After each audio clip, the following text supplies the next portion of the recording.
ওই ওসি এখনো আছে কিনা জানি না, তবে যে ওসি ইসলাম নিয়ে আপত্তি করে 90% মুসলমানের দেশে ওই ওসিকে কান ধরে জেলখানার ভেতরে ঢুকায় রাখা উচিত। এত বড় স্পর্ধা তোমার কি করে হয়? আর এই নবাবগঞ্জে কি কোনো সাহসী মানুষ ছিল না? প্রয়োজনে জেলে চলে যেতেন, কিন্তু বলতেন যে ইসলাম নিয়ে আপত্তি থাকলে তোমার মতো ওসিকে কান ধরে এখান থেকে বের করে দেওয়া হবে। কারণ হলো তার বেতন হয় কার বাপের পয়সায়? কথা বলেন না কেন? এদেশের 90% মুসলমান, বাকি 10% অমুসলিম আছে, কিন্তু বেশিরভাগ ট্যাক্স দেয় কারা? আপনারা মহিলাদের মতো জবাব দেন কেন গো? বেশিরভাগ ট্যাক্স দেয় কারা? জোরে বলেন কারা? আমাদের ট্যাক্সের পয়সায় বেতন ভাতা ভোগ করে, তারপরে ইসলাম নিয়ে আপত্তি থাকলে এদেশে এমন কেউ যদি থাকে কান ধরে বের করে দেওয়া হবে।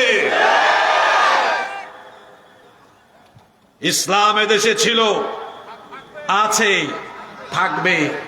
এদেশে ইসলামওয়ালারা, কোরআনওয়ালারা আছে, থাকবে।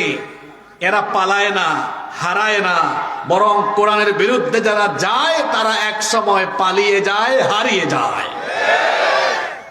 তাকওয়া, জোরে বলতে হবে সেই বিষয়টার নাম কি? একজন মানুষ আল্লাহওয়ালা, পরহেজগার, চরিত্রবান হিসেবে তখনই গড়ে উঠে যখন তার অন্তরে এই বিষয়টা থাকে। জোরে বলতে হবে বিষয়টার নাম কি? আরো জোরে বলতে হবে বিষয়টার নাম কি? আমাদের জীবনের জন্য এটা কেন এত গুরুত্বপূর্ণ? দেখুন, আমি এখানে কয়েকটি পয়েন্ট কোরআন সুন্নাহর রেফারেন্স সহ উল্লেখ করি।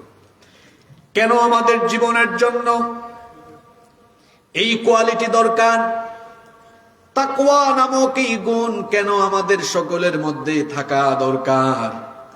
তার এক নাম্বার কারণ হলো, যার অন্তরে তাকওয়া নাই, যার অন্তরে তাকওয়া থাকবে না, এই লোকটা কখনো জান্নাতের গন্ধ পাবে না। তিরমিজি শরীফের মধ্যে হাদিস এসেছে, এই হাদিসের বর্ণনাকারী সাহাবী হচ্ছেন সবচাইতে বেশি সংখ্যক হাদিস বর্ণনাকারী সাহাবী সাইয়্যিদুল মুহাদ্দিসিন আবু হুরায়রা রাদিয়াল্লাহু আনহু। তিনি বলেছেন, সুইলা রাসূলুল্লাহি, আমরা সকলে বলি সাল্লাল্লাহু আলাইহি ওয়াসাল্লাম, আল্লাহর রাসূলকে একবার প্রশ্ন করা হলো, আল্লাহর নবীকে একবার জিজ্ঞেস করা হলো, মা আকসারু মা ইউদখিলুন নাসাল জান্নাহ। আল্লাহর নবীকে জিজ্ঞেস করা হলো, ওগো আল্লাহর নবী, কোন আমলের কারণে মানুষ সবচাইতে বেশি জান্নাতে ঢুকবে? কোন আমলটা থাকলে পরে মানুষ জান্নাতে সহজে চলে যাবে? আল্লাহর নবী তখন বললেন, দুইটা বিষয় যাদের মধ্যে থাকবে তারা সহজেই জান্নাতে চলে যাবে। সুবহানাল্লাহ। এক নাম্বার হচ্ছে তাকওয়াল্লাহ, আল্লাহর ভয়। দুই নাম্বার হচ্ছে ওয়া হুসনুল খুলুক, উত্তম চরিত্র। একটার একটার সাথে রিলেটেড। তাকওয়া ছাড়া কখনো উত্তম চরিত্রবান হওয়া যায় না। আল্লাহর নবী বলেছেন, তাকওয়া আর হুসনে খুলুক, উত্তম চরিত্র, এই দুইটা গুণ যাদের মধ্যে থাকবে তারা আল্লাহর জান্নাতের মেহমান হয়ে যাবে। আবার আল্লাহর নবীকে জিজ্ঞেস করা হলো, এবার বলেন তো দেখি, মা আকসারু মা ইউদখিলুন নাসান নার, কোন জিনিসের কারণে মানুষ সবচাইতে বেশি সংখ্যক মানুষ জাহান্নামে যাবে? আল্লাহর নবী এখানেও বললেন, দুইটা জিনিসের অপব্যবহারের ফলে সবচাইতে বেশি সংখ্যক মানুষ জাহান্নামে যাবে। জোরে বলেন কয়টা জিনিস? এই দুইটা জিনিস যার ঠিক নাই তার জান্নাতে যাওয়ার কোনো চান্স নাই। প্রশ্ন হলো কোন দুইটা জিনিস? আল্লাহর নবী বললেন, এক নাম্বার হচ্ছে আলফাম, জবান। এই জবান যার ঠিক নাই, জবানকে যারা নিয়ন্ত্রণ করতে পারে না, জবান যারা লাগামহীন করে ফেলেছে, জবানের অপব্যবহার যারা করেছে। দুই নাম্বার হলো ওয়াল ফারাজ, লজ্জাস্থান।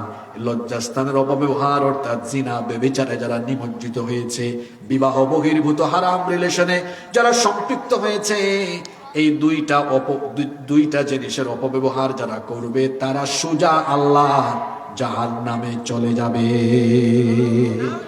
আর পৃথিবীতে কিন্তু সবচেয়ে বেশি পাপ হয় এই দুই জিনিস দিয়ে, একটা হচ্ছে মুখ দিয়ে আর একটা হচ্ছে লজ্জাস্থান দিয়ে। এই জবান দিয়ে মিথ্যা বলে, গীবত করে, চুগলখুরি করে, গালিগালাজ করে। আর মনে রাখবেন, মুখের ভাষা হলো এমন, তলোয়ার দিয়ে লক্ষ লক্ষ মানুষকে নিয়ন্ত্রণ করা যায় না, কিন্তু মুখের একটা সেন্টেন্স দিয়ে লক্ষ লক্ষ মানুষকে নিয়ন্ত্রণের ভেতরে রাখা যায় কি যায় না? তলোয়ার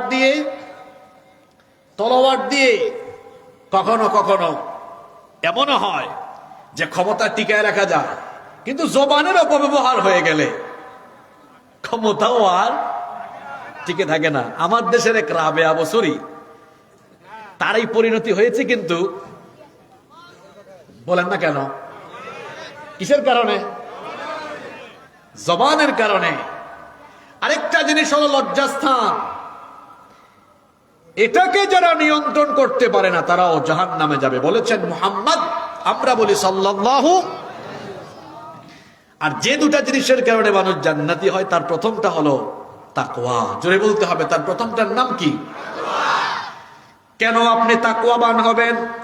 এই কোয়ালিটি কেন আপনার মধ্যে থাকা দরকার? কারণ আল্লাহর আকাশের নিচে জমিনের উপরে এই তাকওয়াবান মানুষগুলো এত মূল্যবান, এত মর্যাদাবান। যখন একজন তাকওয়াবান মানুষের মৃত্যু হয় তখন একদিন আর 2 দিন নয়, এদের মৃত্যুতে আল্লাহর আকাশ আর জমিনের ফেরেশতারা 40 দিন পর্যন্ত ক্রন্দন করতে থাকে। কিরে বাদাম খায়া খায়া যুবক ভাইয়েরা কথা শুনতেছো না? একজন তাকওয়াবান মানুষ মারা গেলে, দুনিয়া থেকে চলে গেলে, আল্লাহর আকাশ আর জমিনের ফেরেশতারা 40 দিন পর্যন্ত তার জন্য আহাজারি করে। সুবহানাল্লাহ। বাড়ি হলো সিলেটে, একজন ভালো মানুষ যদি মারা যায়, চাঁপাইনবাবগঞ্জ থেকে যদি আমরা মৃত্যুর খবর শুনি, বলেন তো তার জন্য আমাদের হৃদয়টা কাঁদে কি কাঁদে না? কিন্তু এই দুনিয়া থেকে একজন আর 2 জন নয়, লক্ষ লক্ষ কোটি কোটি কাফের বেঈমান পাপিষ্ঠ যদি বিদায় হয়, এদের জন্য মানুষের হৃদয় কাঁদে না। দেখা যায় ফেসবুকে ইন্না লিল্লাহর পরিবর্তে আরো আলহামদুলিল্লাহ লিখে। বেঈমান নাফরমানদের জন্য যেমন মানুষের দিল কাঁদে না, ঠিক তেমনি ভাবে সেই সকল নাফরমান বেঈমান এরা যদি তাদের গোষ্ঠী সুদ্ধা সমূলে নির্মূল হয়ে যায়, আকাশ জমিনের কেউ তাদের জন্য বিন্দু মাত্র আহাজারি করে না। এই কথাটা রব্বুল আলামিন কোরআনে কারীমের 44 নম্বর সূরা সূরাতুদ দুখানের 29 নম্বর আয়াতে এভাবে বলেছেন, ফামা বাকাত আলাইহিমুস সামাউ ওয়াল আরদু ওয়ামা কানু মুনযারিন। এদের জন্য আকাশের কেউ কাঁদে না, জমিনের কেউ কাঁদে না, কারণ এদের কোনো মূল্য আল্লাহর কাছে নাই। একমাত্র তাকওয়াবান যারা, আল্লাহর কাছে সবচাইতে মহামূল্যবান হলো তারা। পয়েন্টগুলো মনে রাখবেন, আমি খুব শর্ট করে বলছি। তাকওয়া কেন লাগবে? 1, এটা ছাড়া জান্নাতে যাওয়ার কোনো চান্স। 2, এটা ছাড়া মর্যাদাবান হওয়ারও কোনো চান্স নাই। 3 নাম্বার, এই গুণ যার ভেতরে নাই, তার নামাজ, তার রোজা, তার হাজ, তার যাকাত, তার দান সদকা, তার মাহফিল আয়োজনে কমিটিতে থাকা, সভাপতি হওয়া, বক্তা হওয়া, শ্রোতা হওয়া, এক কথায় তার জীবনের কোনো নেক আমল আল্লাহর দরবারে কবুল হয় না। মানুষের জীবনের সকল নেক আমল আল্লাহর কাছে কবুল হওয়ার পূর্ব শর্ত হলো ভেতরের মধ্যে তাকওয়া থাকা। জোরে বলেন, কি থাকা? কোন ব্যক্তি যদি মরণের আগ পর্যন্ত নামাজ আদায় করে, কিন্তু তার ভেতরে যদি আল্লাহর পরিপূর্ণ ভয় না থাকে, 1 রাকাত নামাজও তার কবুল হবে না। ভেতরের মধ্যে আল্লাহর ভয় থাকা লাগবে। আল্লাহর ভয় যখন অন্তরে থাকবে, তখন নামাজের ভেতরে বিনয় আসবে, নামাজের মধ্যে নম্রতা আসবে, খুশু আসবে, একনিষ্ঠতা আসবে, একাগ্রতা আসবে। যখন ভেতরে আল্লাহর ভয় থাকবে না, তখন দেখবেন নামাজে দাঁড়িয়ে কেউ ব্যবসার হিসাব করবে, নামাজে দাঁড়িয়ে কেউ রাজনীতির হিসাব করবে, কেউ বা আবার নামাজে দাঁড়িয়ে তার দোকানের হিসাব আরম্ভ করবে। এক লোক একবার বাজারের মসজিদে এশার নামাজে দাঁড়িয়েছে। ইমাম সাহেব সালাম ফিরায় বললেন, সম্মানিত মুসল্লিবৃন্দ, আজকের নামাজ কি 3 রাকাত হলো না 4 রাকাত হলো, আমি তো বুঝতে পারতেছি না। কেউ কোনো কথা কয় না। হঠাৎ এক মুসল্লি দাঁড়িয়ে বলে, হুজুর আমি 100% নিশ্চিত আপনি আজকে 3 রাকাত নামাজ পড়াইছেন। হুজুর বললেন, কেউ তো কোনো কথা বলে না, আপনি শিওর হয়েছেন কেমনে? কয়, শোনেন, বাজারে আমার 4টা দোকান আছে। এশার নামাজে আসলে আপনি তো আপনার কাম করেন, তিলাওয়াত করেন, আমার কাম কিন্তু আমি করি। কয় মানে? প্রতি রাকাতে আমি একটা দোকানের হিসাব করি, এজন্য আমার 4 রাকাতে 4টা দোকানের হিসাব প্রতিদিন শেষ হয়। আজকে তো আমি 3টা দোকানের হিসাব শেষ করছি, একটা বাকি আছে, তার মানে আপনার নামাজও আরো 1 রাকাত বাকি আছে। আপনারা হাসতেছেন, এরকম হয় কি হয় না? কেউ কেউ নামাজে টাকার হিসাব করে। আবার কোন কোন মহিলা চিন্তা করে, রান্না যে বসাইলাম স্বাদটা কেমন হলো, রান্নার পরে কোন আইটেম বানানো যায়, নামাজের মধ্যে অন্যরকম চিন্তা ঢুকায় দেয়। এক সাহাবী এসে নবীজিকে একবার বললেন, ওগো আল্লাহর নবী, নামাজে মাঝে মাঝে আমার চিন্তা ভাবনা অন্যদিকে চলে যায়। নবীজি বললেন, এরকম যদি হয়ে যায় তাহলে শোনো, নামাজে যখন দাঁড়াবে তোমার নামাজের মধ্যে মনোযোগ চলে আসবে। একটা আমল শিখায় দেই। আল্লাহর নবী এত সুন্দর একটা আমল শিখালেন। তিনি বললেন, ইদা কুমতা ফি সালাতিকা ফাসাল্লি সালাতাম মুওয়াদ্দা। যখনই তুমি নামাজে দাঁড়াবে মনে করবে এটাই হলো তোমার জীবনের শেষ নামাজ। যদি এটা অন্তরে থাকে তাহলে বলেন তো, কোনদিন কি তার কনসেন্ট্রেশন নামাজের বাহিরে যাবে? কি গো, আওয়াজ কমে গেল কেন? মনোযোগ অন্যদিকে যাবে? কখনোই না। একদিন আল্লাহর নবী মসজিদে ঢুকলেন, ঢুকে দেখলেন এক লোক এরকম দাঁড়িয়ে এরকম খেলাধুলা করছে। আল্লাহর নবী এটা দেখে বললেন, লাউ খাশা কলবাহু লা খাশিআত জাওয়ারিহাহু। এই লোকটার অন্তরে যদি আল্লাহর ভয় থাকতো, নামাজে দাঁড়িয়ে নিয়ে এমন খেলাধুলা করতো না। দেখবেন আপনাদের মসজিদেও এমন পাবেন, কিছু মানুষ আছে নামাজে দাঁড়ালে তাদের কাশির পরিমাণ অটোমেটিক বেড়ে যায়। পিছন থেকে শুধু সিগন্যাল মারে, তার মানে তার নামাজের ভেতরে তার খুশু নাই, নামাজের ভেতরে খুদু নাই, আল্লাহর ভয় নিয়ে নামাজে দাঁড়ায় নাই। কেমনে নামাজে দাঁড়াতে হবে আল্লাহ কি শেখান নাই? আল্লাহ তাআলা বলেছেন, ওয়াকুমু লিল্লাহি কানিতিন।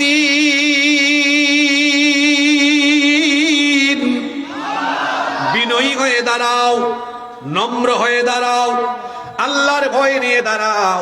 তাকওয়া হলো এমন এক গুণের নাম, এটা না থাকলে নামাজও কবুল হয় না।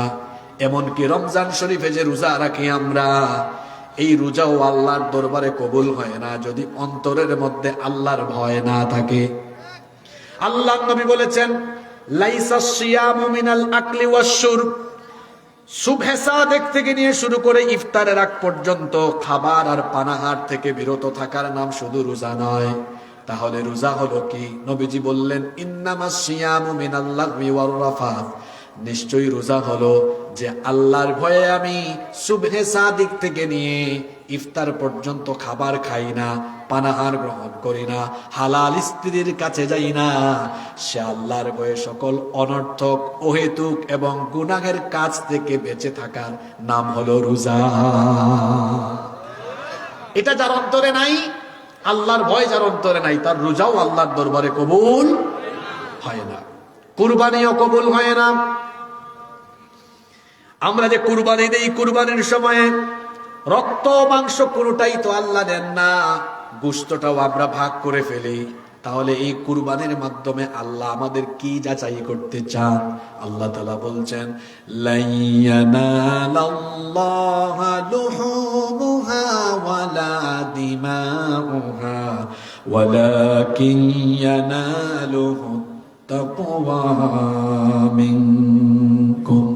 কোরআনে কারীমের 22 নম্বর সূরা সূরাতুল হজের 37 নম্বর আয়াতে আল্লাহ বলেছেন, তোমরা যে কুরবানি করো সেই কুরবানির রক্ত মাংস কোনটাই আল্লাহর দরবারে পৌঁছায় না, বরং তোমাদের কার অন্তরে কতটুকু আল্লাহর ভয় আছে, কার অন্তরে তাকওয়া কেমন, সেই তাকওয়া যিনি কুরবানির মাধ্যমে জাস্টিফাই করেন, গলার আওয়াজ বড় করে বলেন, তিনি কে?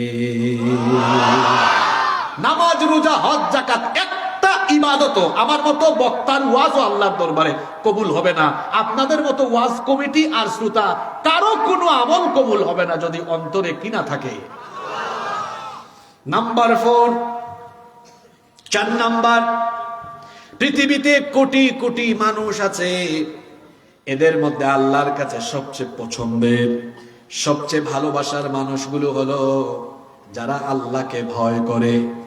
আমরা মানুষের সম্মান আর মর্যাদার মানদণ্ড নির্ণয় করি টাকা দেখে, পয়সা দেখে, বংশ দেখে, আধিপত্য বিবেচনা করে, কিন্তু আল্লাহর কাছে মর্যাদার মানদণ্ডের নাম হলো তাকওয়া। এজন্য রব্বুল আলামিন কোরআনুল কারীমের 49 নম্বর সূরা সূরাতুল হুজুরাতের 13 নম্বর আয়াতে বলছেন, ইয়া আইয়ুহান নাসু ইন্না খালাকনাকুম মিন যাকারিন ওয়া উনসা وجعلناكم شعوبا وقبائل لتعارفوا إن أكرمكم عند الله أتقاكم إن الله عليم خبير। আল্লাহ তাআলা বলছেন, হে মানব জাতি, নিশ্চয়ই আমি তোমাদেরকে একজন পুরুষ আর একজন নারী থেকে সৃষ্টি করেছি। এই একজন পুরুষ আর নারীর মাধ্যমে আমি তোমাদেরকে বিভিন্ন জাতিগোষ্ঠীতে বিভক্ত করে দিয়েছি, ছড়িয়ে ছিটিয়ে দিয়েছি। কেন?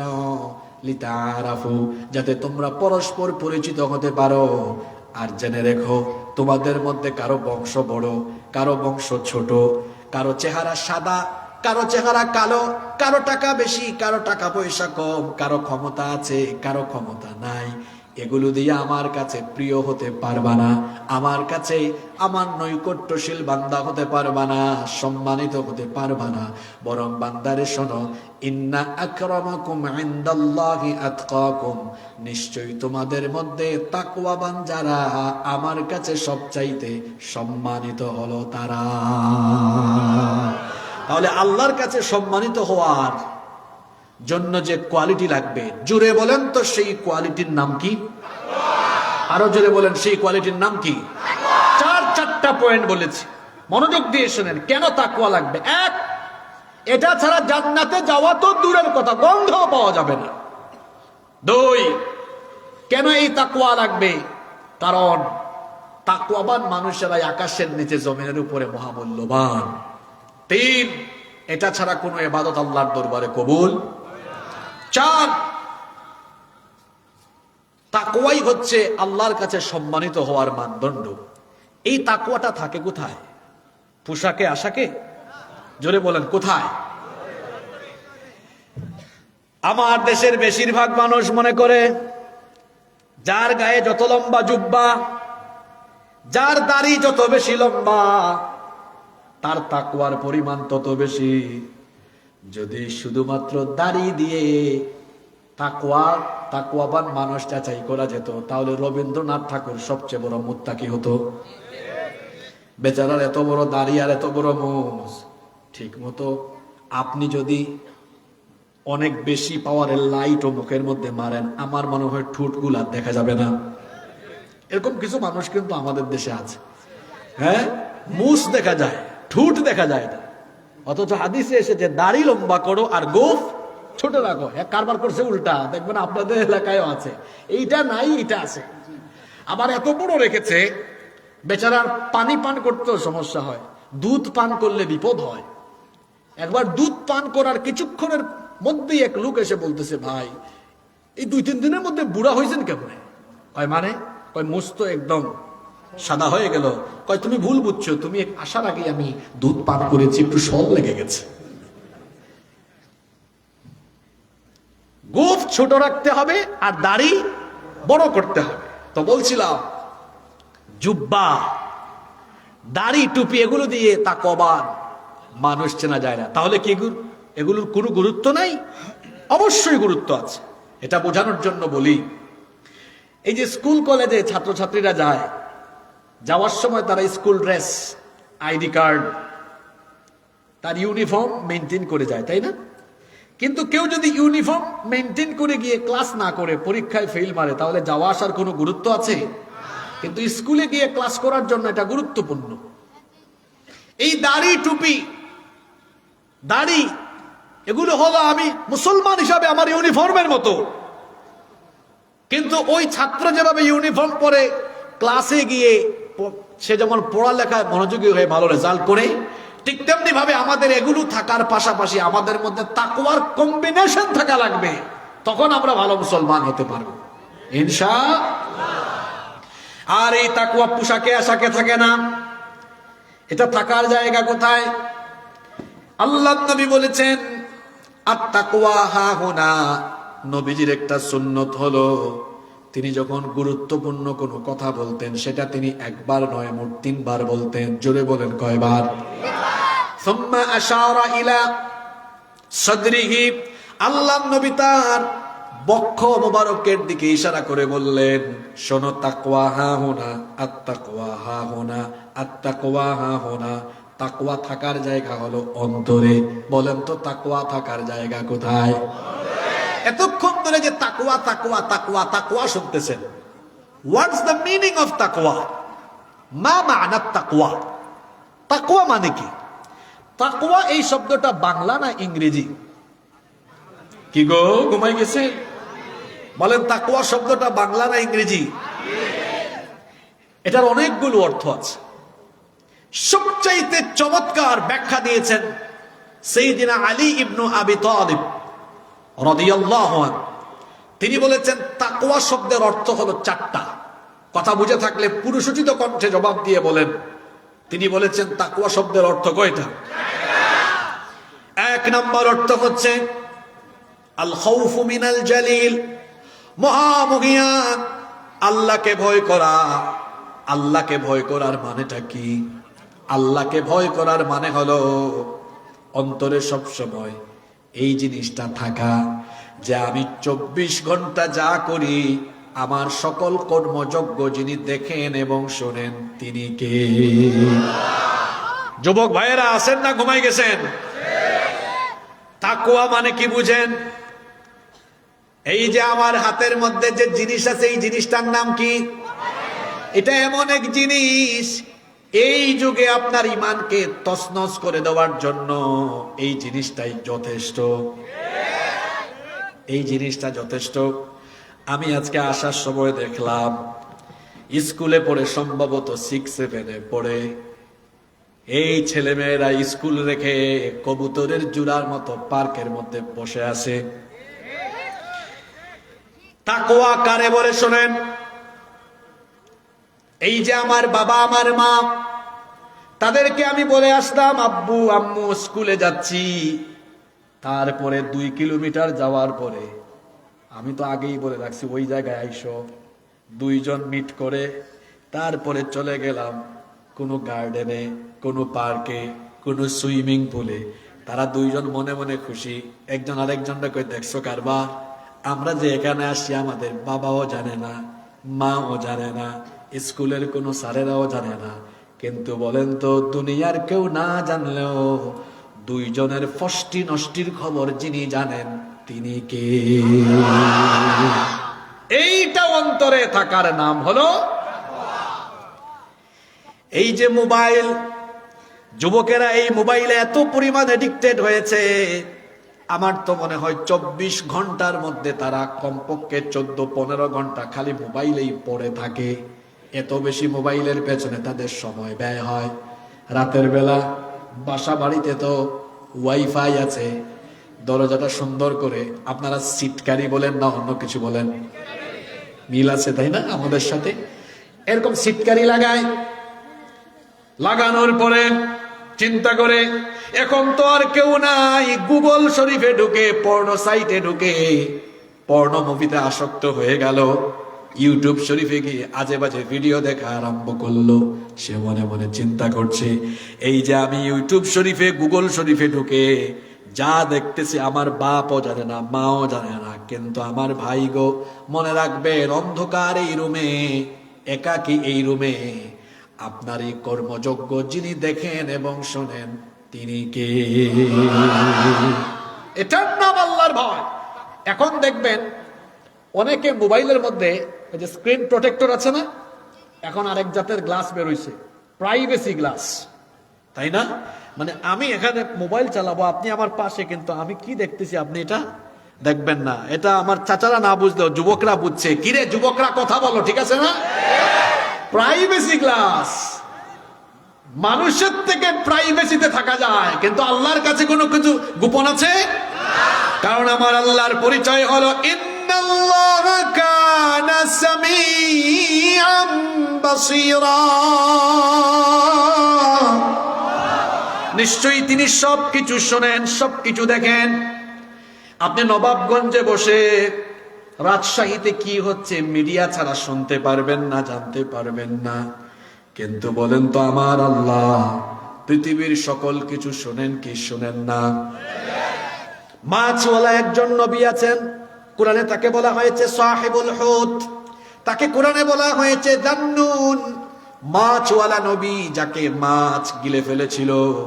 বলেন তো দেখি সেই নবীর নাম কি? ইউনুস আলাইহিস সালামকে যখন সমুদ্রের মধ্যে ফেলে দেওয়া হয়েছিল, ত্রিবিধি অন্ধকারে তিনি পড়ে গিয়েছিলেন।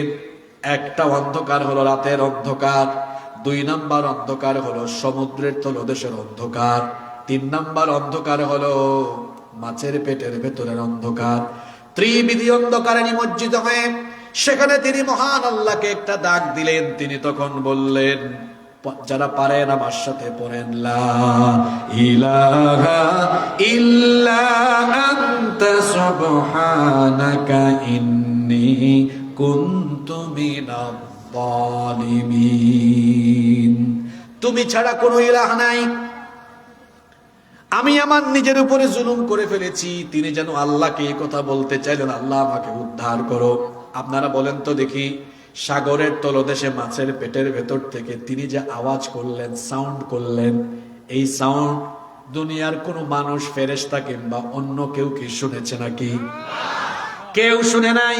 কিন্তু আমার আল্লাহ শুনেছেন কিনা? এত আস্তে বললেন, শুনছেন কিনা? শুধু তিনি শুনেন নাই, সঙ্গে সঙ্গে জবাব দিয়ে দিয়েছেন। ফাস্তাজাবনা লাহু ওয়া নাজ্জাইনাহু মিনাল গাম্মি ওয়া কাযালিকা নুনজিল মুমিনিন। আল্লাহ বললেন, আমি আমার ইউনুসের জবাব দিয়ে দিলাম, তাকে তার বিপদ থেকে বাঁচিয়ে দিলাম। ওয়াকাযালিকা, এইভাবে করে যদি মুমিনরাও বিপদে পড়ে আমাকে ডাকে, নুনজিল মুমিনিন, মুমিনদেরকেও বিপদ থেকে যিনি বাঁচিয়ে দিবেন তিনি কে? বলছিলাম কেমনে গুনাহ করেন। আল্লাহকে ভয় করার অর্থ হলো যে সাউন্ড পৃথিবীর কেউ শুনে না সেটাও শোনেন কে? যুবক ভাইয়েরা শোনেন, এই যে ফ্যান চালায়া তারপরে গার্লফ্রেন্ডদের সাথে ফিস ফিস ফিস ফিস করে কথা বলো, কেউ এই ফিস ফিসানের শব্দ শোনে না, কিন্তু যিনি সব শুনতেছেন তিনি কে? আল্লাহকে ভয় করার মানে হলো এই বিষয়টা আপনার মধ্যে রাখা যে আমার সবকিছু আল্লাহ শুনেন। শুধু শুনেন না, সবকিছু তিনি দেখেন কি দেখেন না? সব তিনি দেখেন, সব তিনি জানেন। আমার আল্লাহর ক্ষমতাটা হলো এমন, আল্লাহ বলছেন ওয়া ইনদাহু মাফাতিহুল গায়বি লা ইয়ালামুহা ইল্লা হু ওয়া ইয়ালামু মা ফিল বাররি ওয়াল বাহরি ওয়া মা তাসকুতু মিন ওয়ারাকাতিন ইল্লা ইয়ালামুহা। আল্লাহ তাআলা বলছেন অদৃশ্যের সবকিছুই তিনি জানেন। এমনকি এই দুনিয়ার কোন দেশের কোন জমিনের কোন প্রান্ত থেকে যদি কোনো একটা গাছের কোন একটা পাতাও ছিঁড়ে যায়, কোন দেশের কোন জনপদের কোন অঞ্চলের কোন গাছের কোন পাতাটা পড়েছে, সেই খবরও যার কাছে রয়েছে, জুড়ে বলেন তিনি কে? তো যে আল্লাহর কাছে গাছের পাতা পড়ার খবর থাকে, তিনি বুঝি আপনার সকল কর্মযজ্ঞের খবর জানেন কিনা? আরো জুড়ে বলতে হবে, জানেন কি জানেন না? বিশ্বাস করেন, এই একটা ভয়, আল্লাহর ভয়, একটা কোয়ালিটি তাকওয়া, একজন মানুষকে চোর থেকে, ডাকাত থেকে, চরিত্রহীন থেকে আল্লাহর ওলিতে পরিণত করে দিতে পারে। আল্লাহু আকবার। এই গুণটা সব সেক্টরে থাকলে সবকিছু বদলে যাবে। কোন ব্যক্তির মধ্যে এটা থাকলে সেই ব্যক্তি আল্লাহর ওলিতে পরিণত হয়ে যাবে। এটা যদি কোন সমাজের শাসকদের মধ্যে থাকে, আল্লাহর কসম, ওই সমাজ, ওই দেশ, ওই রাষ্ট্র উন্নতির উচ্চ শিখরে চলে যাবে। কখন মানুষ দুর্নীতিগ্রস্ত হয়, কখন মানুষ সুদ খায়, কখন মানুষ ঘুষ খায়, যখন তার অন্তর থেকে আল্লাহর ভয় চলে যায় তখনই সে দুর্নীতি করে। যখন তার অন্তর থেকে আখিরাতের জবাব দিয়ে তার ভয় চলে যায় তখনই সে চুরি আরম্ভ করে, ডাকাতি আরম্ভ করে, দুর্নীতি আরম্ভ করে। আর যতক্ষণ তার দেখে তার অন্তরের মধ্যে আল্লাহর ভয় থাকে ততক্ষণ পর্যন্ত এই লোকটা ভালো পথে চলতে থাকে। শয়তান তারে কখনো বিপথে নিয়ে যেতে পারে না। আমার এই সোনার বাংলাদেশ, এই দেশে সম্পদের কোনো অভাব নাই, শুধু একটা জিনিসের অভাব, সেটা হলো তাকওয়াবান, চরিত্রবান, ভালো মানুষের অভাব। ঠিক না বেঠিক? ভালো মানুষের অভাব। একটা গাড়িতে 20-30 জন প্যাসেঞ্জার উঠেছে, সবাই মাতাল হয়ে গিয়েছে, কিন্তু ড্রাইভার মাতাল না, তার তাল আছে। এই যে কিছু মানুষ উঠছে না, এদের মতো যারা আছে 30 সেকেন্ড সময় দিলাম, উঠে এখান থেকে বের হয়ে যাবে, গেট আউট ফ্রম হিয়ার। আমি কি এখানে পুঁথি পড়া শোনাচ্ছি? জোরে বলেন। আর যারা সত্যি সত্যি পুরো আলোচনা থেকে একটা বার্তা নিয়ে যেতে এসেছেন তারা বসেন। মনে রাখবেন, কোয়ান্টিটি গুরুত্বপূর্ণ নয়, কোয়ালিটি গুরুত্বপূর্ণ। ইসলাম কোনোদিনও কোয়ান্টিটি দিয়ে বিজয়ী হয় নাই। দেখেন না আপনি, ইসলামের প্রথম যুদ্ধটাই ছিল কোয়ান্টিটির উপরে কোয়ালিটির বিজয়, কোয়ান্টিটির উপরে কোয়ালিটির বিজয়। কাফিররা ছিল 1000, কোয়ান্টিটিতে বেশি, আর মুসলমান ছিল 313, ইমানি কোয়ালিটিতে পরিপূর্ণ ছিল। এই জন্য 1000 কাফিরের উপরে আল্লাহ তাআলা ইমানি কোয়ালিটিতে উত্তীর্ণ 313 জনকে বিজয় দিয়ে দিয়েছেন। আমার এত মানুষ লাগে না, আমার জুইতের কয়েকজন হইলেই চলে, কিন্তু ও জুইতা এইরকম কোন শ্রোতার আমার দরকার নাই। কারণ একটা আলোচনার বার্তা পাওয়া যায় আলোচনার শেষে, ঠিক না বেঠিক? এই জন্য এরকম টাইপসের যারা আছে উঠে এখনই চলে যায়, দূর হয়ে যান আমার সামনে থেকে। আর যারা আরো 25-26 মিনিট, আমি টাইমও বলে দিলাম, ধৈর্য ধরে থাকতে পারবেন, আপনারা বসেন, আপনারা অনেক গুরুত্বপূর্ণ তথ্য পাবেন। মাত্র আপনাদেরকে লাইনে তুলছি। বলছিলাম একটা গাড়ির কথা, মনে আছে আপনাদের? একটা গাড়িতে কয়েকজন প্যাসেঞ্জার আছে, সবাই মাতাল হয়ে গিয়েছে, কিন্তু ড্রাইভার মাতাল হয় নাই। এই গাড়িটা রাস্তায় থাকার সম্ভাবনা আছে, কিন্তু একটা গাড়িতে যদি সব প্যাসেঞ্জার তালে থাকে, ড্রাইভার মাতাল হয়ে যায়, ওই গাড়ি আর রাস্তায় থাকবে না। তার মানে গাড়িকে সঠিকভাবে পরিচালনার জন্য যোগ্য ড্রাইভার যেমন দরকার, একটা জাতিকে যারা নেতৃত্ব দেয়, সেই নেতৃত্বের আসরে যারা থাকবে তারা যদি চোর, ডাকাত, বাটপার হয়, একটা গাড়ির ড্রাইভার মাতাল হলে যেমন গাড়ি রাস্তা থেকে খাদে পড়ে, ঠিক তেমনি তাকওয়াবান পরহেজগার লোকেরা জাতির নেতৃত্বে না থাকলে তারাও ধ্বংসের অতল গহ্বরে নিপতিত হয়ে যায়। আমার দেশে দাঁড়ান, আপনারা একসাথে লাইনে তুলে দেই, একবারে মারি দিয়েন পরে। আমার দেশে যে জিনিসটার সবচেয়ে বেশি অভাব, সেটা হলো তাকওয়াবান শাসকের অভাব। কি নাই এই দেশে বলেন তো? সম্পদের অভাব আছে। আমার বাড়ি সিলেটে, সেখানে আছে পাথরের মতো বিরাট খনিজ সম্পদ, আছে গ্যাস, কয়লা, চায়ের সম্পদ তো আছে। চা খাইনি আপনারা? না খাইন না? ভুল করছে, আমি কিছু চা পাতা লইয়া আইতাম, আসলাম লইয়া আইতাম কিলা, মানে কিভাবে নিয়ে আসবো? আপনারা তো আমাকে আম পাঠান নাই আগে, গিভ এন্ড টেক হইতো। প্রথমে আমি আম নিতাম, পরে আপনাদেরকে চা পাতা দিতাম। আচ্ছা যাই হোক, যেটা বলছিলাম, ও তো গেল সিলেটের কথা।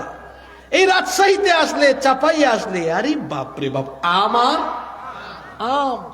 আর এদেশের মাটি তো এত উর্বর, আপনি যেটা ফেলবেন সেটা হয়ে যায়। উত্তরবঙ্গে গেলে দেখবেন আলু, ওই যে নওগাঁর দিকে গেলে দেখবেন আলু, শাক সবজি, কোনো কিছুর অভাব নাই। চট্টগ্রামে গেলে দেখবেন সাগরের মাছ আছে, মহেশখালীর পান, চিংড়ির সম্পদ আছে। এদেশে গার্মেন্ট শিল্প এগিয়ে আছে, এদেশে সকল সম্ভাবনা আছে।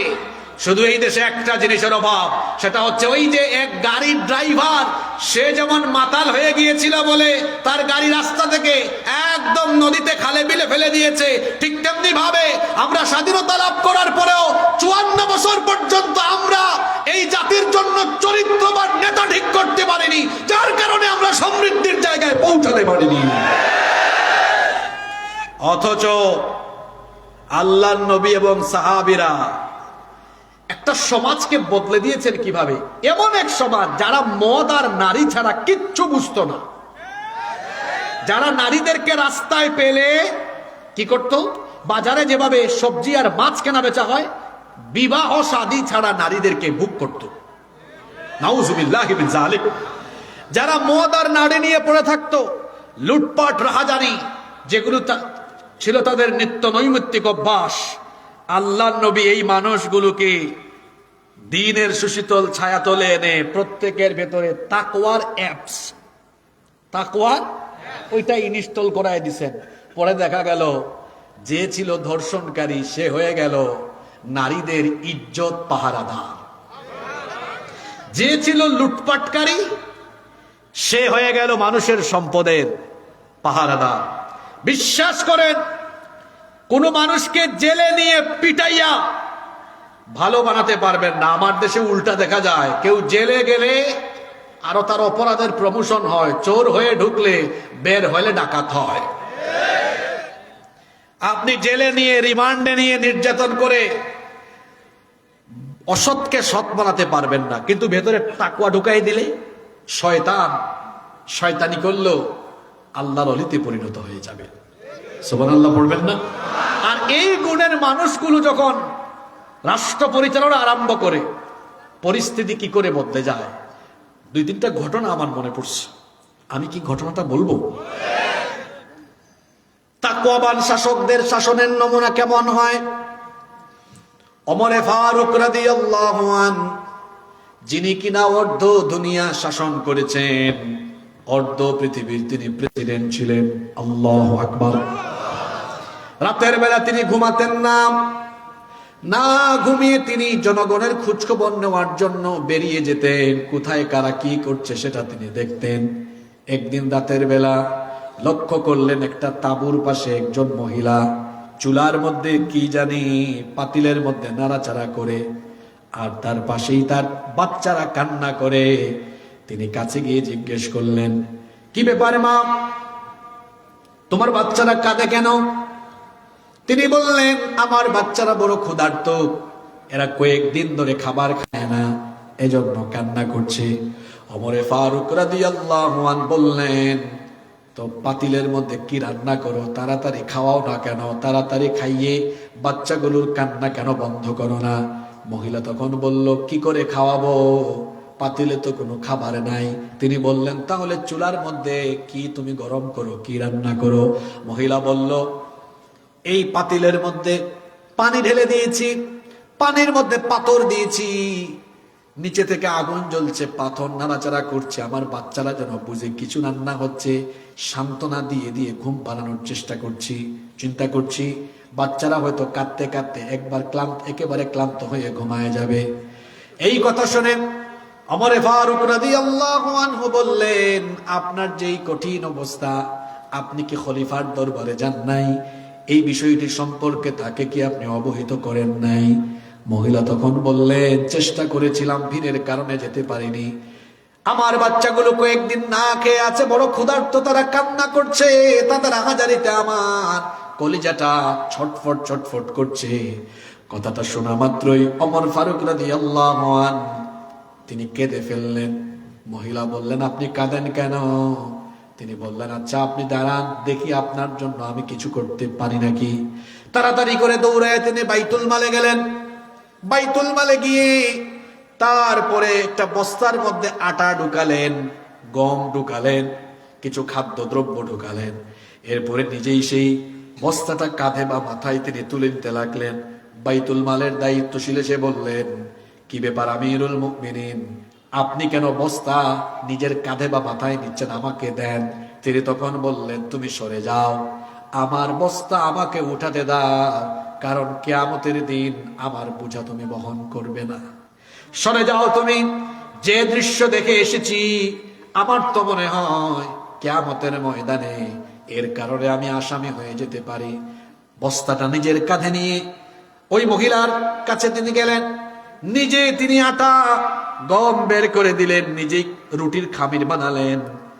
মহিলাকে বললেন, তাড়াতাড়ি খাবার প্রস্তুত করো। রুটি প্রস্তুত হলো, খাবার প্রস্তুত হলো, বাচ্চাদেরকে খাওয়ালেন। মহিলা তখন কান্না করছিল। ওমর ফারুক রাদিয়াল্লাহু আনহু বললেন, মাগো তুমি কাঁদো কেন? ওই নারী তখন বললেন, আমি এজন্য কান্না করছি, আহারে যদি আমাদের রাষ্ট্রের খলিফা ওমরের মতো লোক না হয়ে তোমার মতো মানুষ হতো, তাহলে আমাদের ভাগ্য আরো ভালো হয়ে যেত।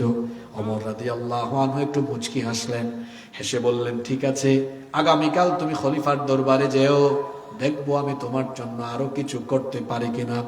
পরের দিন মহিলা খলিফার দরবারে গেল। খলিফার দরবারে গিয়ে দেখে গত রাতে যেই লোকটা আটার বস্তা কাঁধে নিয়ে এসেছে, মাথায় নিয়ে এসেছে, ওই লোকটা খলিফার আসনে আসীন হয়ে আছে। দেখা মাত্রই এই মহিলা আবার থর থর করে কেঁপে উঠলো। শুরুতেই সে ক্ষমা চেয়ে নিল, খলিফা কালকে আমার ভুল হয়ে গেছে, আমিরুল মুমিনিন আমাকে আপনি মাফ করে দেন। তিনি তখন বললেন, মা গো, উল্টা ক্ষমা চাইও না, তোমাকে আজকে এই জন্য এখানে ডেকে এনেছি, সবার সামনে তোমার কাছে উল্টা আমি ক্ষমা চাচ্ছি। যখন তোমার খাবারের দরকার ছিল, তোমার প্রয়োজন মতো আমি তোমার কাছে খাবার পৌঁছাতে পারি নাই, এই জন্য তুমি কিয়ামতে ওমরকে আসামি হিসাবে দাঁড় করায়ও না। এটা হলো তাকওয়াবান শাসকদের শাসনের নমুনা। আর যে সমাজে তাকওয়াবান শাসক থাকে না, এরা জনগণের কাছে খাবার পৌঁছাবে দূরের কথা, জনগণের খাবার চুরি করে তার গুদামের ভিতরে ঢুকায়। খাটের নিচে মাঝে মাঝে তেল পাওয়া যায়, টিন পাওয়া যায়, বলেন পাওয়া যায় কি যায় না? আমার আরেকটা ঘটনা মনে পড়ছে, আমি কি বলতাম? অবশ্যই। এই যে এখানে অনেকগুলো ইলেকট্রিক্যাল লাইট, সেই যুগে তো বিদ্যুৎ ছিল না, ইলেকট্রিসিটি ছিল না, মোমবাতির আলো জ্বালিয়ে তারা অফিসিয়াল কাজ করতেন। ওমর ফারুক রাদিয়াল্লাহু আনহু মোমবাতির আলো জ্বালিয়ে একদিন কাজ করছেন। এমন সময় তার কিছু রিলেটিভ, কিছু আত্মীয় স্বজন দেখা করার জন্য তার কাছে এসে দরজায় নক করলেন। বললেন, আমরা কি ভিতরে আসবো নাকি? তিনি বললেন, না, একটু দরজায় দাঁড়িয়ে থাকো। এদেরকে দরজায় দাঁড় করিয়ে রেখে তার সামনে থাকা মোমবাতির আগুন তিনি ফু দিয়ে নিভিয়ে দিলেন। তারপরে নতুন আরেকটা মোমবাতিতে আগুন ধরালেন। এরপরে বললেন, এবার তোমরা ভেতরে আসতে পারো। এরা ভেতরে ঢুকেই বলল, আমিরুল মুমিনিন, আপনার সামনেই তো মোমবাতিতে আগুন ধরানো ছিল, সেটা ফু দিয়ে নিভিয়ে কেন নতুন করে আরেকটা মোমবাতিতে আগুন ধরালেন?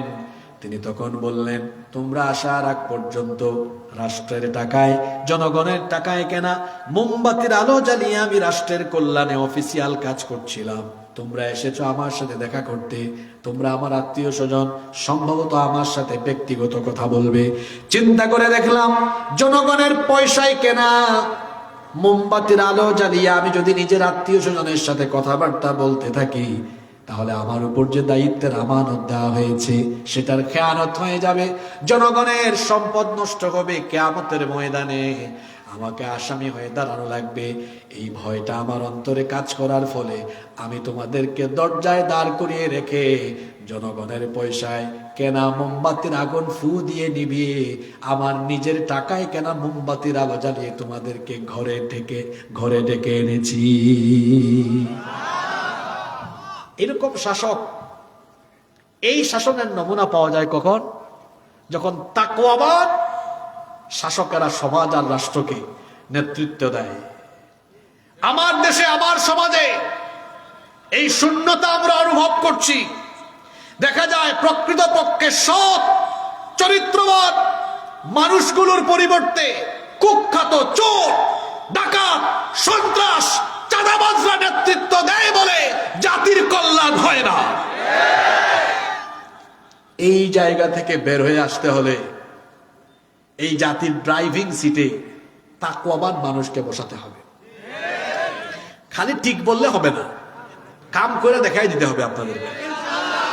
ইনশাআল্লাহ আমাদের দেশে হবে সেই ছেলে কবে কথায় না বড় হয়ে, কথা বলবো কম, কাম করব বেশি, কাম করব আমরা বেশি, কাম করব ইনশাআল্লাহ, বেশি বেশি কাম করব। রাজি আছেন তো? কথা কম হবে, কাম হবে বেশি ইনশাআল্লাহ। আল্লাহ সবাইকে কবুল করেন। আপনাদের কষ্ট হয়ে যাচ্ছে নাকি? আমি তাকওয়ার 4টা কথা বলে আজকে শেষ করব। একটা তো বললাম আল্লাহকে কি করা, জোরে বলেন আল্লাহকে কি করা। তাকওয়ার 2 নম্বর অর্থ, বাকিগুলা কিন্তু একটু জটিল হবে, লোড নিতে পারবেন তো? কালকে আবার কমিটিকে বলিয়েন না, হুজুর ভালোই ওয়াজ করছিল প্রথমে, পরে রাজনীতি শুরু করলো কেন? এই হুজুর বলেন গো,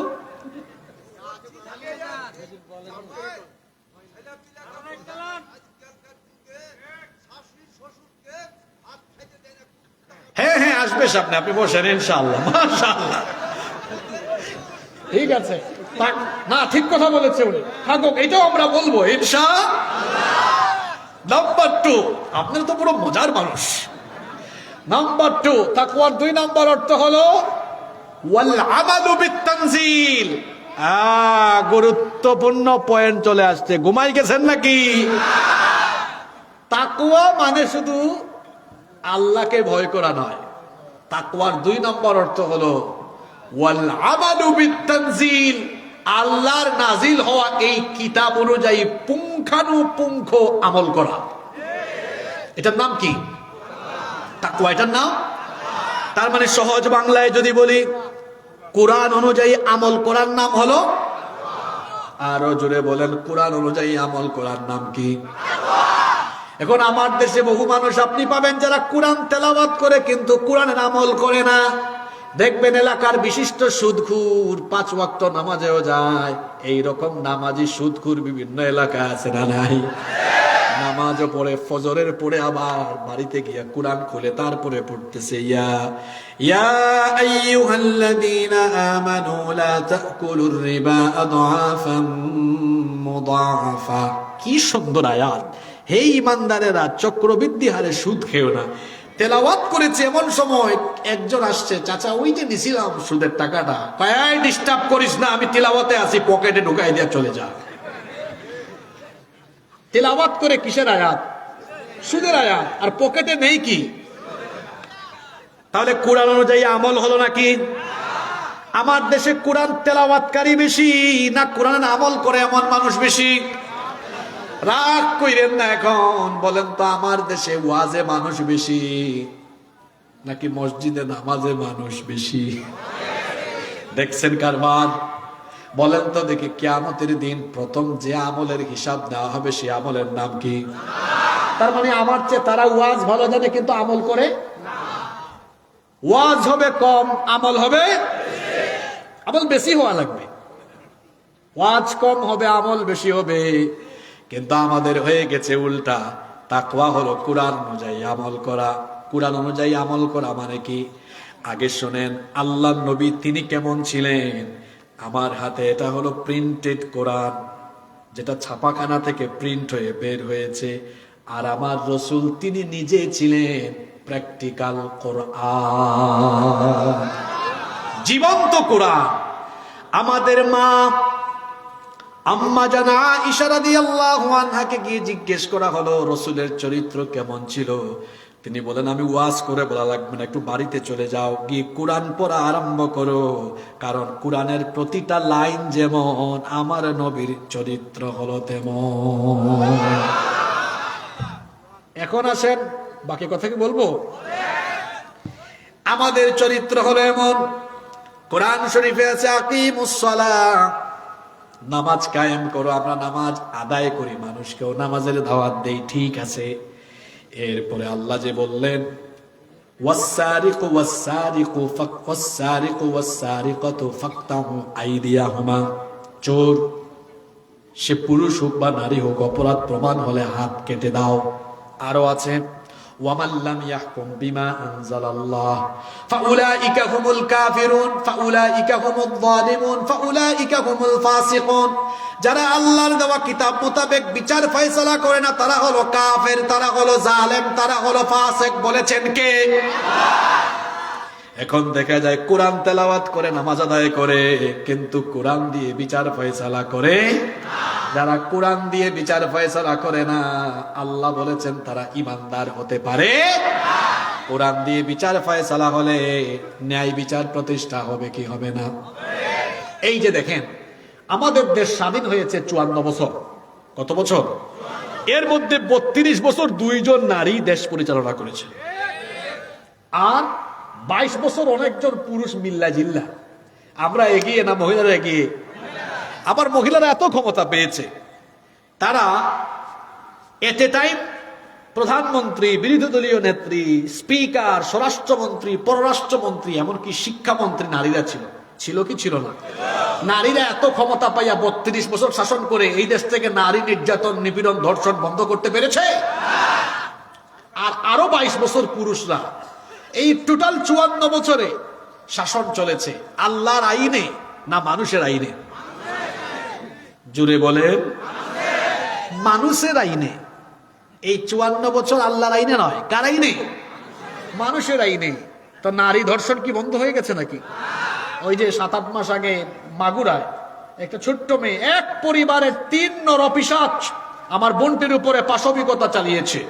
কয়েকদিন হাসপাতালে থেকে কষ্ট পেয়ে পেয়ে দুনিয়া থেকে চলে গিয়েছে। আমার বোন দুনিয়া থেকে গিয়ে কবরে ঘাস উঠে গিয়েছে। তার ধর্ষণকারীরা বেঁচে আছে না নাই? আদালতে আল্লাহর আইন না মানুষের আইন? এ কেমন আইন যে আইন থাকার ফলে আমার বোন ধর্ষিতা হয়ে কবরে চলে যায়, আর ধর্ষক মাসের পর মাস বেঁচে থাকে? যে আইন থাকলে ধর্ষিতা কবরে যায় আর ধর্ষক বেঁচে থাকে, সে আইনের মুখে আমরা লাথি মারি। এর বিপরীতে যদি আল্লাহর আইনটা হতো, তাহলে কোরআনে ধর্ষকের শাস্তি কি? না না, এটা ভুল বলেছেন। শুধু মৃত্যুদণ্ড না। এখানে কি মাহফিল লাইভ হচ্ছে নাকি? এই মাহফিল যেমন লাইভ হয়, মৃত্যুদণ্ড হবে লাইভ। লাইভ মৃত্যুদণ্ড। কি মৃত্যুদণ্ড? মানে নবাবগঞ্জের মানুষের চোখের সামনে মৃত্যুদণ্ড দেওয়া হবে। কেন? যাতে তার মতো কোন লুচ্চা যদি এলাকায় থাকে, এক বিচার দেখে যেন তারের মতো সুদা হয়ে যেতে পারে।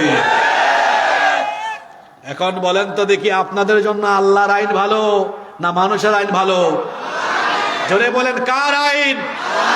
কার আইন?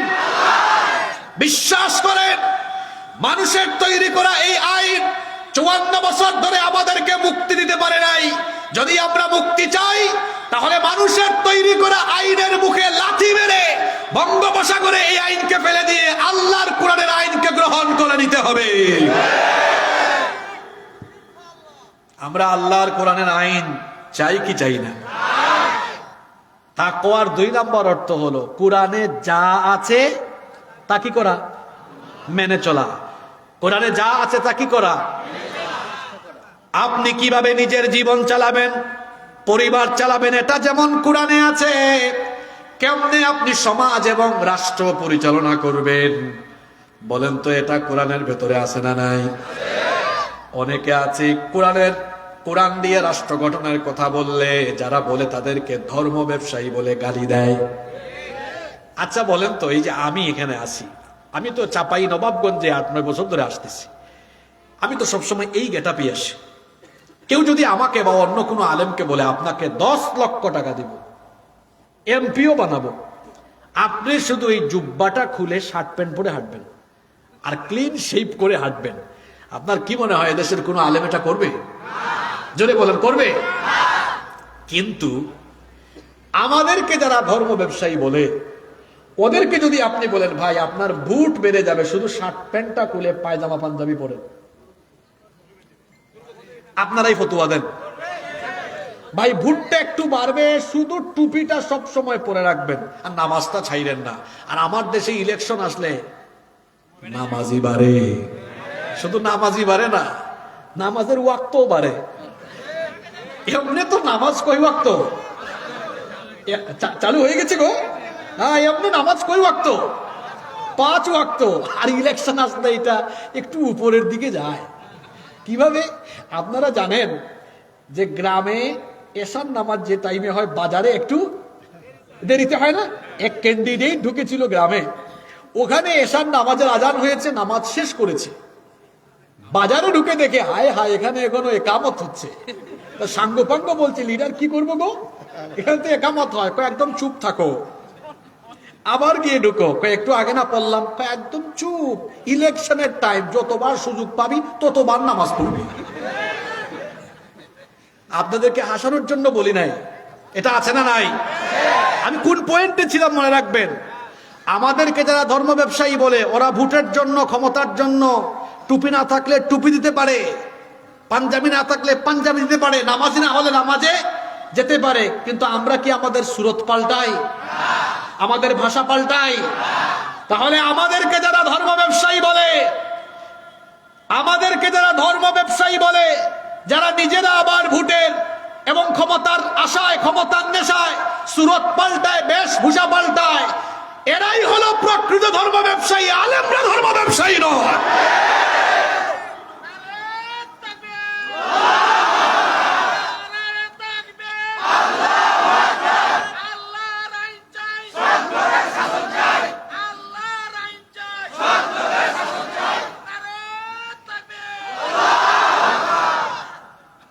কোরআন অনুযায়ী চলা মানে হলো তাকওয়া। কোরআন যেমন আমরা চলবো তেমন। আল্লাহর নবী 10 বছর কোরআন দিয়ে রাষ্ট্র পরিচালনা করেছে। এখন অনেকে বলে ইসলামে নাকি রাজনীতি নাই। কি নাই? ইসলামে নাকি রাজনীতি? তাইলে আল্লাহর নবী 10 বছর রাষ্ট্র চালাইছে কি দিয়ে? জোরে বলেন, কি দিয়ে? এক মুখে কয় কথা। একবার বলে ইসলামে রাজনীতি নাই, আর একবার বক্তব্য বলে আমরা মদিনার ইসলাম চাই। তো মদিনার ইসলামে কি ক্লিন শেভ আছে নাকি? কথা বলেন না কেন? মদিনার ইসলামে কি মানুষের আইন আছে নাকি? মদিনার ইসলামে কার আইন? জোরে বলতে হবে, মদিনার ইসলামে কার আইন? এখন ফতোয়াটা আপনারাই দেন, আমি কিছু বলবো না। যে মুখে বলে একটা করে আরেকটা, তার নাম কি? মুখে বলে একটা করে আরেকটা, তার নাম কি? সবচেয়ে বেশি খারাপ কারা? নমরুদ, ফেরাউন জাহান্নামের উপরের তলায় থাকবে, আর মুনাফিক কোথায় থাকবে? মুনাফিকিতে আমরা লিপ্ত হব না। আমি তরুণ যুবক ভাইদেরকে বলছি, কারণ এই তারুণ্য হলো আগামীর বাংলাদেশ। এই বাংলাদেশকে আপনারাই নির্মাণ করতে হবে। ভালো করে শোনেন, একটা জাতির যুবক এবং তরুণরা যখন পথভ্রষ্ট হয়, সেই জাতি তখন সমৃদ্ধি থেকে পিছিয়ে যায়। আপনাদেরকে অনেকে টার্গেট করে। ভালো করে শোনেন, আমিও তো আপনার মতো যুবক। কেউ যদি আমাকে আব্বা ডাকে, তাও সে তার সামনে পিছনে আমারে ঘুরাতে পারবে না, আমাকে ইউজ করতে পারবে না। এই যে আমি কথা বলছি, ঘামাচ্ছি, আমার শরীরের প্রতি ফুটা ঘাম, এটা আমি কারো চামচামিতে দিতে পারবো না। অনেক যুবকদেরকে এই সমাজের কিছু মানুষ তার স্বার্থ সিদ্ধির জন্য হয় টাকা পয়সা, নইলে অন্য কোনো লোভনীয় প্রস্তাব দিয়ে তার সামনে পিছনে, তার স্বার্থ সিদ্ধির জন্য যুবকদেরকে সামনে পিছনে রেখে ইউজ করে, ব্যবহার করে। আমি আমার যুবক ভাইদেরকে বলতে চাই, আপনার শরীরের এই তারুণ্য, যৌবন, শক্তি, সামর্থ্য দিয়েছেন কে? আরো জোরে বলেন, কে? Keep in your mind, youth is not a gift given by your leader. যৌবন আপনার নেতার দেওয়া গিফট নয়, যে আপনি আপনার তারুণ্য, যৌবন, ঘাম, শ্রম, শক্তি, সামর্থ্য এটা কারো চামচামি করার জন্য আল্লাহ দেন নাই। যদি আপনার তারুণ্য, যৌবন, ঘাম, শ্রম, রক্ত, জীবন এটা দিতেই হয়, তাহলে এটা কেবলমাত্র আল্লাহর জমিনে আল্লাহর দ্বীন কায়েমের জন্য উৎসর্গ করতে হবে। কারো চামচামিতে এটা উৎসর্গ করা যাবে। যুবক ভাইরা হাসিও না, তোমার কি বলছি বুঝছো? ইউ হ্যাভ টু পার্সোনালিটি, তোমার ব্যক্তিত্ব থাকা দরকার। তুমি চামচার মতো ঘুরাঘুরি করো কেন? তুমি কি চামচা যে তুমি মানুষের চামচামি করো? তুমি চামচা নও। ভালো করে শুনে রাখো, পৃথিবীতে আল্লাহ তোমাকে কারো চামচামি করতে পাঠান নাই। যদি তোমাকে তোমার এই তারুণ্য যৌবনের শক্তি সামর্থ্য কোথাও দিতেই হয়, তাহলে সেটা কোরআনের মিছিলে আর কোরআনের রাজ কায়েমের জন্য দিতে হবে। এর বাহিরে যাওয়ার কোনো সুযোগ। যুবক ভাইয়েরা রাজি আছেন তো? কারা কারা রাজি আছেন দু হাত তুলে আল্লাহকে দেখান।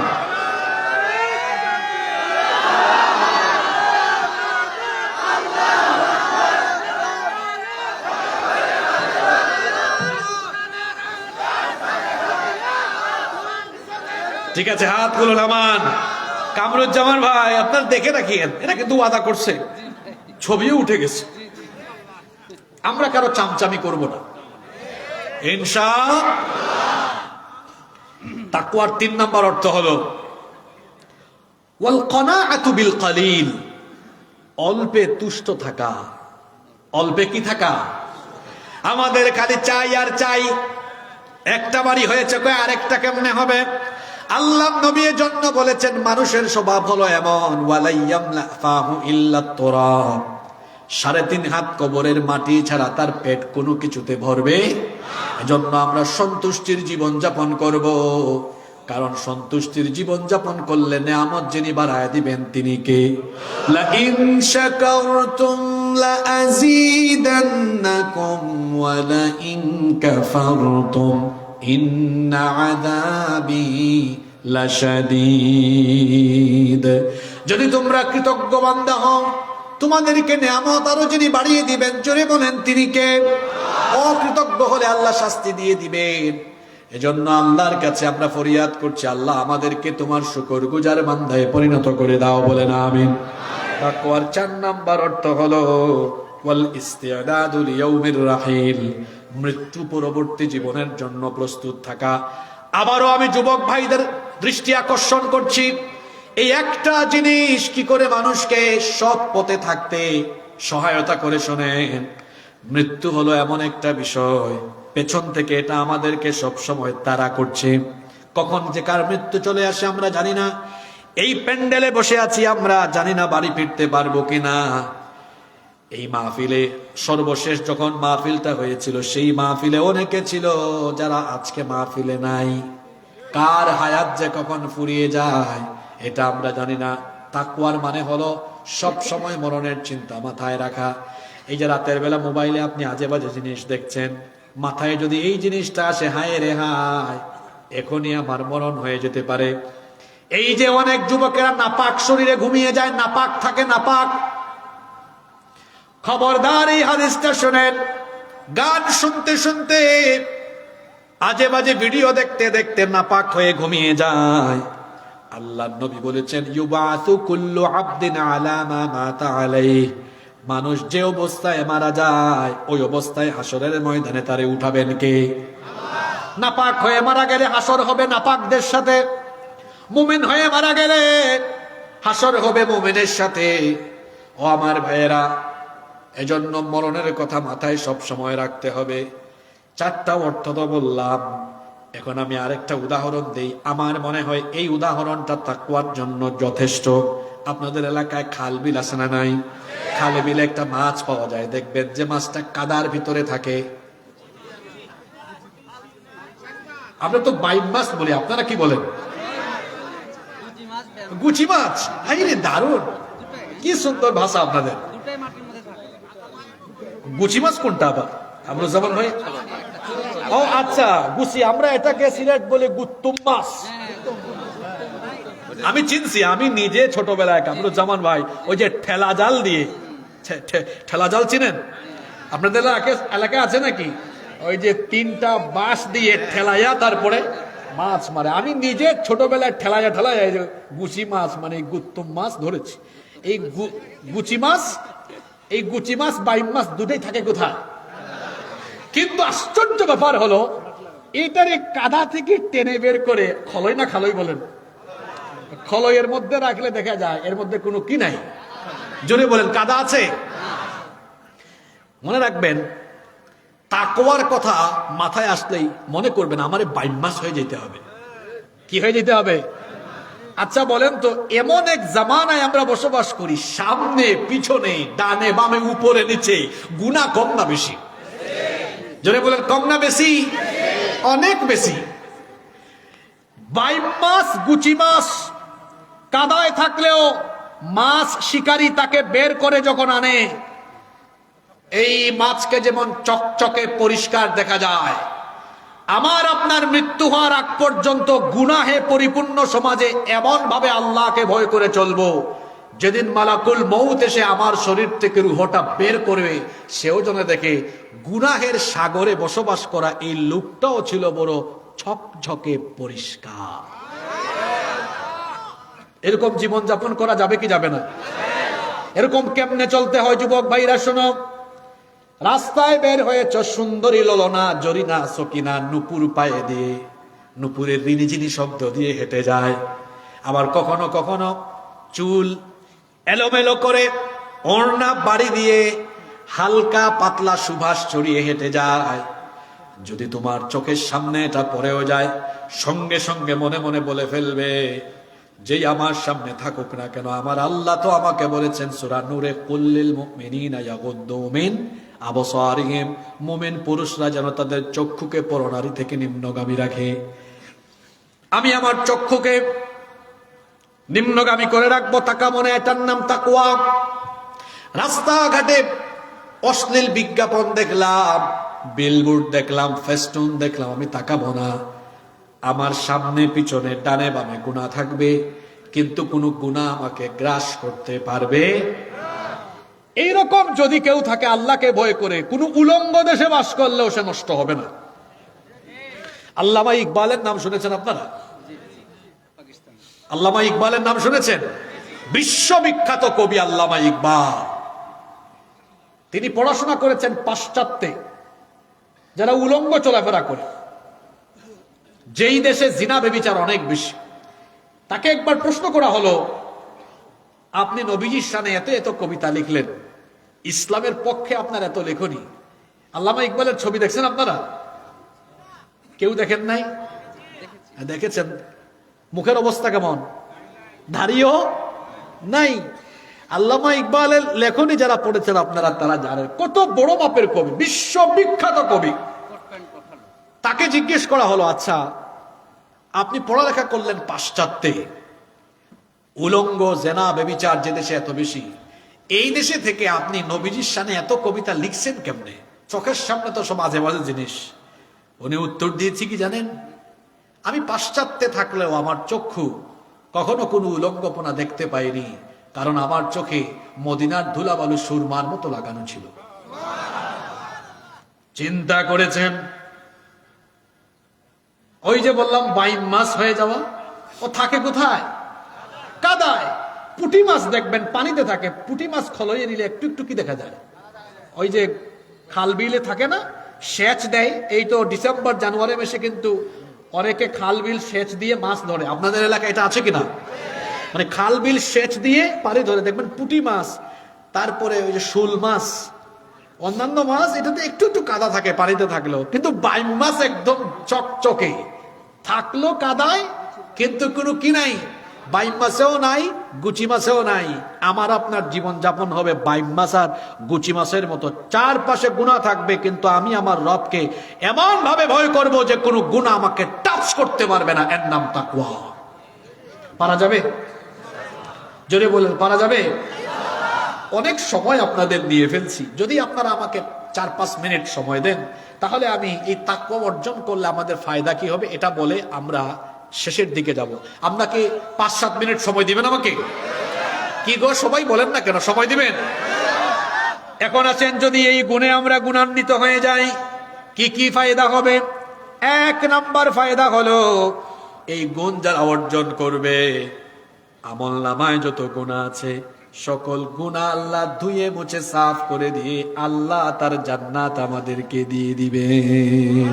কোরআনে কারীমের ৮ নম্বর সূরা সূরাতুল আনফালের ২৯ নম্বর আয়াতে রব্বুল আলামিন বলছেন, ইয়া আইয়ুহাল্লাযীনা আমানু ইন তাত্তাকুল্লাহা ইয়াজআল লাকুম ফুরকানা ওয়া ইউকাফির আনকুম সাইয়্যাতিকুম ওয়া ইয়াগফির লাকুম ওয়াল্লাহু যুল ফাদলিল আযীম। হে ঈমানদারেরা, যদি তোমরা আল্লাহকে ভয় করো, তিনি তোমাদেরকে ফুরকান দিবেন, অর্থাৎ সত্য মিথ্যার মধ্যে পার্থক্য নিরূপণকারী মানদণ্ড দিয়ে দিবেন এবং তোমাদের সকল গুনাহ সমূহ আমলনামা থেকে মাফ তিনি করে দিবেন। সুবহানাল্লাহ পড়বেন না? ২ নম্বর ফায়দা হলো, আল্লাহ তাআলা বলেছেন, আলা ইন্না আউলিয়া আল্লাহি লা খাউফুন আলাইহিম ওয়া লা হুম ইয়াহজানুন। আল্লাহর ওলি যারা, তাদের জন্য দুনিয়া আখিরাতে কোনো ভয় নাই। আমার দেশে মানুষ মনে করে আল্লাহর ওলি হইতে গেলে মাজার লাগে, খানকা লাগে। আর আল্লাহ বলেছেন, আল্লাযীনা আমানু ওয়া কানু ইয়াত্তাকুন, ঈমানদার হয়ে আল্লাহকে ভয় করবে যারা, আল্লাহর ওলি হয়ে যাবে তারা। তাহলে আল্লাহর ওলি হওয়ার জন্য অন্তরের মধ্যে কি থাকা লাগবে? আরো জোরে বলেন, কি থাকা লাগবে? ৩ নম্বর, তাকওয়াবান হবে যারা, আল্লাহ তাদের ব্যাপারে ওয়াদা করে বলেছেন, মাসালুল জান্নাতিল্লাতী ওয়িদাল মুত্তাকুন, মুত্তাকিদের জন্য জান্নাতের ওয়াদা করা হয়েছে। ৪ নম্বর হলো, যারা তাকওয়ার পথ অবলম্বন করবে, এদের জীবনে যত বিপদ আপদ আছে সকল বিপদ আপদ দূর করে দিয়ে তার নিরাপত্তার দায়িত্ব যিনি নিয়ে নিবেন তিনি কে? এজন্য কোরআনে কারীমের ৬৫ নম্বর সূরা সূরাতুত তালাকের ২ নম্বর আয়াতে আল্লাহ বলছেন, ওয়া মান ইয়াত্তাকিল্লাহা ইয়াজআল লাহু মাখরাজা, আর যারা আল্লাহকে ভয় করে আল্লাহ তাদের সকল বিপদ আপদ দূর করে দেন। ৫ নম্বর হলো, যারা আল্লাহকে ভয় করে আল্লাহ তাদেরকে ধারণাতীত কল্পনাতীত জায়গা থেকে রিজিকের ব্যবস্থা করে দিবেন। ওয়া মিন হাইসু রাযাকাহু লা ইয়াহতাসিবু ওয়া মান ইয়াতাওয়াক্কাল আলাল্লাহি ফাহুয়া হাসবুহু ইন্নাল্লাহা বালিগু আমরিহি قد جعل الله لكل شيء قدرا। আল্লাহ বলছেন, যারা আল্লাহকে ভয় করে চলবে তাদের রিজিকের ব্যবস্থা কল্পনাতীত জায়গা থেকে যিনি করে দিবেন। জোরে বলেন তো তিনি কে? যে গুণটা থাকলে পড়ে দুনিয়া এবং আখিরাতে সফল হওয়া যায়, সেই গুণটার নাম কি? যাদের হৃদয়ে আছে আল্লাহর ভয়, তারা কবু পথ ভুলে যায় না। আল্লাহর প্রেম ছাড়া এই দুনিয়ায় কারো কাছে কোনো কিছু চায় না, কারো কাছে কোনো কিছু চায় না। রাতের আধারে যারা সিজদাতে রয়, দু চোখের অশ্রুতে নদী যেন বয়। ছলনার হাত ছানি যত আসুক, পেছনে ফিরেও তাকায় না, পেছনে ফিরেও তাকায় না। যাদের হৃদয়ে আছে আল্লাহর ভয়, তারা কবু পথ ভুলে যায় না। আল্লাহর প্রেম ছাড়াই দুনিয়ায় কারো কাছে কোনো কিছু চায় না। আচ্ছা, যে নারীর অন্তরে আল্লাহর ভয় আছে, ওই নারী কি বেপরদা ঘর থেকে বের হতে পারে? যার অন্তরে আল্লাহর ভয় আছে সে কি কখনো তার আব্বা আম্মাকে কষ্ট দিতে পারে? যার অন্তরে আল্লাহর ভয় আছে সে কি কখনো সুদ ঘুষ বা হারাম পথে উপার্জন করতে পারে? যার অন্তরে আল্লাহর ভয় আছে সে কি কখনো অন্যায় করতে পারে? যার অন্তরে আল্লাহর ভয় আছে সে কি কখনো কোনো পাপের সাথে সম্পর্ক রাখতে পারে? আমাদের অন্তরে রাখবো কার ভয়?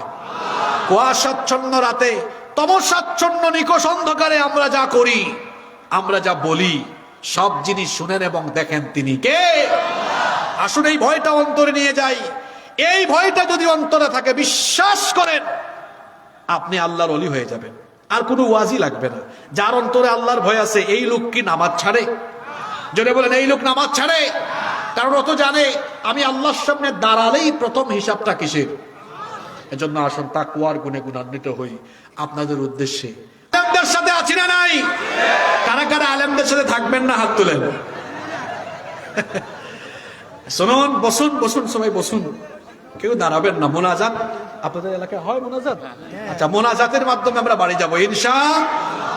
মা গাঙ্গর ফারোবারি শাহজালালোর উত্তরসূরি, সুরমা গাঙ্গর ফারোবারি শাহজালালোর উত্তরসূরি, দেশ বিদেশ বেটা গিরি আমরা হকল সিলটি, আমরা হকল সিলটি। সিলটর খবলার বাগান খাইলে জোড়ায় হকলর ফোরান, সিলেটর চা না খাইলে বাই দিন খাটতো না একদিন, দিন খাটতো না একদিন।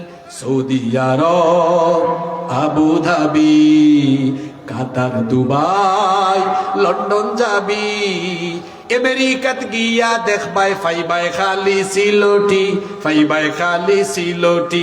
সুরমা গাঙ্গর ফারোবারি শাহজালালোর উত্তরসূরি, দেশ বিদেশ বেটা গিরি আমরা হকল সিলটি, আমরা সবাই নবাবগঞ্জবাসী।